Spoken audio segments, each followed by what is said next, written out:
Yo, yo, yo, what's up everyone? Hope you're having a fucking fantastic day. Welcome to my latest delinquent story about the time I had a seizure while on magic mushrooms. Sit back, spark your spliff. I hope you enjoy. This story takes place back when I was 17. For some context, I was still in my senior year of high school. This was in the winter time, probably not long before the spring, so probably around like February. And since the summer of my junior year, I'd been on one of the most delinquent, wild, psychedelic benders ever. I was taking acid or shrooms every 2 or 3 days. I know, guys, I was a dumbass. I was crazy when I was a teenager. I thought I was invincible. I thought I was ascended spiritually from all the drugs I was taking. And that summer, my friends and I who tripped the most with me, we called it the endless summer. We tripped so much, but this binge still hadn't stopped all the way until the time that this story takes place, and even beyond this story. I'm gonna make a dedicated video about the time period where I took acid every 3 days for 2 years straight, so stay tuned for that. But this night in particular, I had a bunch of shrooms, and until I had learned how to grow shrooms, they were always hard to get in my town. I could pretty much get unlimited LSD, especially off of the dark web. I never really felt like it was worth it to get shrooms on the dark web because usually they'd be overpriced, and due to the fact that shrooms are a lot harder to hide discreetly than tabs of acid, I wouldn't really ever order them. And whenever shrooms were available in my town, I would stock up. I would buy at least an ounce. I would be flipping that. I would eat at least a few doses out of it for myself. So at this time I had a fat bag of shrooms. I hit up my homie Skylar. This was the same friend from the story of my first time taking acid, if you guys saw that. Skylar was always at home. He wasn't doing shit, and he had recently just moved out of his grandma's house but into her little shed that was renovated in her yard. So basically it was free game to do all the drugs we wanted. So I hit up Skylar. I'm like, yo, I got some shrooms, let's trip, my boy. And him being the guy who gave me my first ever shrooms, my first ever acid trip, of course he was down. So I link up with Skylar, and even though I'm only 17, if you guys remember from my last story with him, he's a lot older than me. So he was already 21 then, and Skylar had a big ass bottle of Bacardi 151 with that big demonic bat on the bottle. So you know what it was. We both took and ate the shrooms because when I was a kid, I would go so hard with the psychedelics because I thought the harder that I tripped, the more that I would learn, and the more that I destroyed my ego, the more that my spirit would be reborn. So I would always do at least an eighth at a time. I once even took 7 grams, which honestly that wasn't even really a crazy story. The shrooms kind of sucked, but the time that I took 11-gram dose, I ended up getting arrested. So that would be another story for another day. Let me know in the comments if you want to hear about that, because I tripped so hard that I literally ended up getting arrested. But back to this story, we both took an 8 and we started slamming shots of the Bacardi to the dome. I remember everything was going perfect. The trip was not crazy introspective, but we were having such a good time in that little shed. I would always get into deep spiritual conversations, talking about theories, and my friend, he was a very grounded person per se, but more he was just kind of the person that's just totally obsessed with always being right, even if he doesn't even believe in the bullshit that he's saying. I always thought he was kind of a bit of a narcissist in a way, but I would tell him my crazy thoughts, my crazy theories on the world, and just some of the craziest stuff that I had seen on my trips without him there, and he would adamantly deny everything I would say. He would always insist that life was not that profound, there's no deep meaning, and then we would just laugh. So it was all smooth sailing for the first few hours of the trip. We even got to the peak and we were having a great trip, but the whole time my friend had this huge box mod vape that he always had, but this time it was a little different because they had just started coming out with Salt Nick, and it wasn't ever meant to be used on a big sub-ohm box mod device. If y'all know about that kind of stuff with the vape mods and all that, he was running it at like 70 watts with like a 0.2 resistance, and he had like this 50 milligram Nick juice dripped all in the cotton, and on the bottle of the vape juice it had this huge warning that said do not use on sub-ohm devices, and it even had a skull and crossbones next to the warning. But we had been hitting this juice all day, even before we took the shrooms, because hitting the Salt Nick on a sub-ohm device is a whole trip in itself. Seriously, don't try what I'm about to say at home, but if you hit Nick that strong on the sub-ohm device, it will literally make you fall to the floor with the room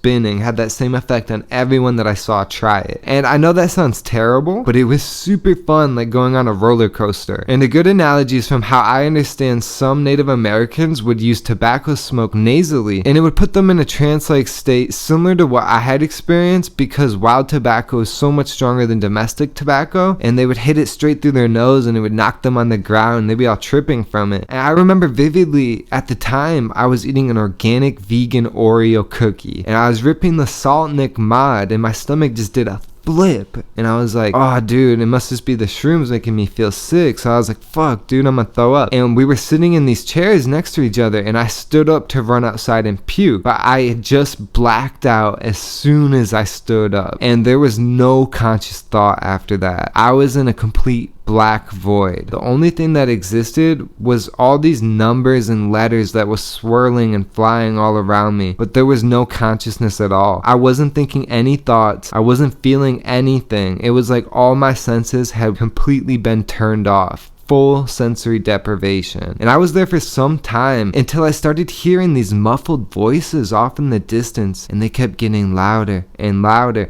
and louder until I started to be able to feel my body again. And the first conscious thought that came back into my mind was, oh shit, I'm not in control of my body. I'm not in control of my body right now. I was flailing my arms and legs all around, and the muffled voices, they ended up being my so-called friend screaming at me, bro, cut it the fuck out. What the fuck is wrong with you, yo? Knock that shit off. And it turns out I stood up, I fell, I landed, and I hit my head on a heater that was blasting red hot, and I was laying on top of that heater burning myself while I was spazzing out on the ground. And as soon as I regained control of my body, I got up, I pushed my friend out the way, I run outside, and I just fall into the snow, and I'm just laying there in the snow like I'm making a snow angel. I literally thought I had died and came back to life somehow. I didn't know what happened, but all of a sudden Skylar comes out while I'm all in a daze, and he's yelling at me again. He's like, what the fuck are you doing laying down in the snow? What the fuck is wrong with you? Why can't you just act fucking normal? And I'm like, dude, I think I just had a fucking seizure and I can't even get up. All of a sudden he was immensely disappointed, like I just ruined his whole night. But he comes over, he helps me inside, because I felt like I couldn't walk for the rest of the night. I just curled up in a fetal position in my little makeshift bed that I had set up there, and I stayed there in that position until the morning. Still to this day, I don't know if my friend thought I was just fucking around with him at first, and that's why he reacted the way that he did. Maybe he's just a terrible person. Luckily, I've never had a seizure before that or after that, and I attribute that experience mostly to the salt nick on the vape, because just hitting that on the mod sober makes you feel like you're gonna have a seizure. So I'm sure getting drunk on Bacardi and taking 8 the shrooms made it way more dangerous, and I'm super lucky that that's the worst thing that happened to me, was I only had a seizure. But I hope you guys learn from my mistakes. I hope you enjoy hearing my story of my mistakes, and if you made it this far, drop a comment. Let me know if you've had any bad drug experiences, and if you did enjoy the video, leave a like, subscribe for more. Peace, y'all.